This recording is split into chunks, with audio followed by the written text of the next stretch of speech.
Hello friends, मैं हूं आत्माराम ताड़े और आपका स्वागत है आपके अपने यूट्यूब चैनल टेक्निकल आत्माराम पर। दोस्तों, आज का टॉपिक बहुत इंटरेस्टिंग है और यह हम सभी के लिए जानना बहुत ज़रूरी है। ये चीज़ें हमें इंटरव्यू में भी पूछी जाती है दोस्तों, तो इसलिए आप इस वीडियो को शुरू से एंड तक पूरा देखिए, तभी ये चीज़ें आपको समझ में आएंगी दोस्तों। इसमें टेक्निकल क्या है दोस्तों, स्टार जो रहता है आप देखेंगे थ्री फेज जो रहता है वो एक पॉइंट पे आके शॉर्ट हो जाता है। ऐसे में तो स्पार्क हो जाना चाहिए, ब्लास्ट हो जाना चाहिए, लेकिन ब्लास्ट नहीं होता। क्यों है? क्योंकि अपन अक्सर देखते हैं कभी फेस से फेस टकरा गया या फेस से न्यूट्रल टकरा गया, फेस से अर्थ टकरा गया तो खतरनाक ब्लास्ट होता है, स्पार्क होता है दोस्तों। इसमें कुछ भी हानि हो सकती है। लेकिन इस कंडीशन में, स्टार के कंडीशन में शॉर्ट क्यों नहीं होता है, इसके लिए मैं आपको बताता हूं। आपने देखा होगा दोस्तों कि हमारे घर में एक लैंप लगा हुआ रहता है। ओके, अब लैंप में क्या रहता है, फेज और न्यूट्रल रहता है। अब लैंप भी क्या, तो एक शॉर्ट ही तो करता है, फेज और न्यूट्रल शॉर्ट कर दिया, फिर वहां पे तो स्पार्क होना चाहिए, नहीं होता स्पार्क। क्यों नहीं होता स्पार्क? क्योंकि वहां पे हमने एक रेजिस्टेंस लगा दिया दोस्तों। बल्ब है वो एक रेजिस्टेंस होता है, ठीक है।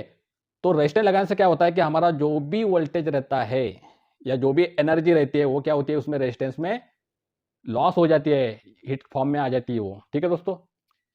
इसी कारण हमारा जब जो बल्ब है लगाने से हमारा जो है शॉर्ट सर्किट नहीं होता। आपने इमर्सन हीटर का भी देखा होगा, इमर्सन हीटर भी तो वही तो है, phase neutral direct short aqua direct daily दिखा जाने वाला उदाहरण है दोस्तों। उसमें भी हमें करंट नहीं लगता, क्योंकि उसमें भी क्या है, फेज न्यूट्रल दोनों शॉर्ट कर देते जाते हैं। लेकिन इसमें जो कॉइल बनी हुई रहती है, कॉइल बोलते हैं रेजिस्टेंस।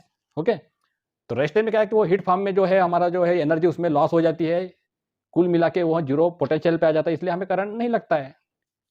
यही चीज है हमारे स्टार में भी। अब इसमें थ्री फेज आ गया, आप बोलोगे अभी इसमें तो थ्री फेज है, वो तो सिंगल फेज वाला उदाहरण था, ठीक है, उसके लिए भी बता देता हूँ। वही आप देखेंगे थ्री फेज का हमने, लेकिन थ्री फेज जो स्टार का बताया मैंने, इनका तीनों फेज का भी रेजिस्टेंस होता है, इंटरनल रेजिस्टेंस होता है। ओके, इसमें जो भी पोटेंशियल रहता है वो वहां पे जीरो हो जाता है, क्योंकि वहां पे रेजिस्टेंस में आपको पता है कि वो रेजिस्टेंस में जो हीट फॉर्म में वो चला जाता है। तो कुल मिला के उस पॉइंट तक हमें जीरो पोटेंशियल मिलता है या जीरो वोल्ट मिलता है।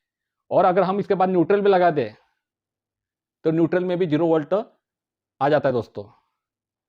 ओके, क्योंकि वहां तक जीरो पोटेंशियल तो हमें मिल गया दोस्तों शॉर्ट सर्किट पे। क्योंकि ये सब की क्यों हुआ, क्योंकि उस फेज का एक रेजिस्टेंस है, वो रेजिस्टेंस अगर ना होता दोस्तों तो यहाँ पे ब्लास्ट हो जाता।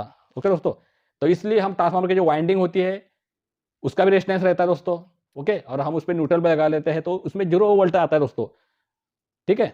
कभी कभार आप देखोगे कभी कभार न्यूट्रल में आ जाता है, वो अनबैलेंस की स्थिति में आता है, बस वो ना के बराबर रहता है। इसलिए हमने ट्रांसफार्मर में अर्थिंग लगाई हुई रहती है, जो बचा कुचा रहता है भैया, तो एनर्जी जो कभी अनबैलेंस कारण होती है तो अर्थ हो जाती है, ठीक है।